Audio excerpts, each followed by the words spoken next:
Cette vidéo a été captée alors que la police de l'immigration menait des opérations à Minneapolis. Des policiers s'approchent d'une voiture. L'un d'eux tente d'ouvrir la portière.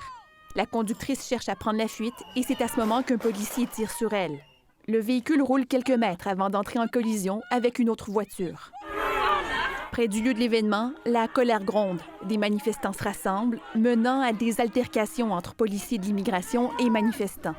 La secrétaire de la Sécurité intérieure a défendu la police de l'immigration.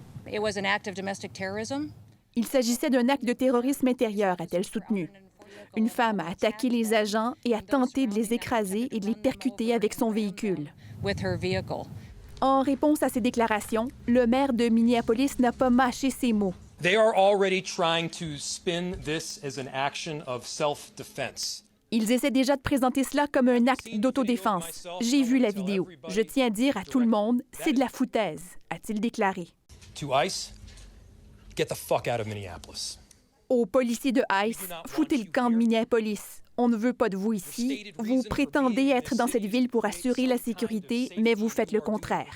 Sur le réseau Truth Social, Donald Trump a déclaré avoir visionné la vidéo. Il affirme que la conductrice de la voiture s'est montrée agitée, faisant obstruction, puis elle a délibérément et violemment renversé l'agent de ICE, qui semble avoir tiré sur elle en légitime défense, dit-il. Ces incidents se produisent parce que l'extrême gauche menace, agresse et prend pour cible quotidiennement nos agents des forces de l'ordre et nos agents de ICE, ajoute Donald Trump.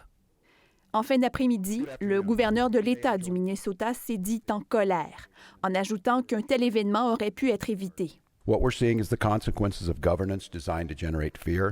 Ce que nous voyons, c'est la conséquence d'une gouvernance conçue pour générer la peur, les gros titres et les conflits, a-t-il soutenu. Il a aussi lancé un appel au calme, car la tension monte.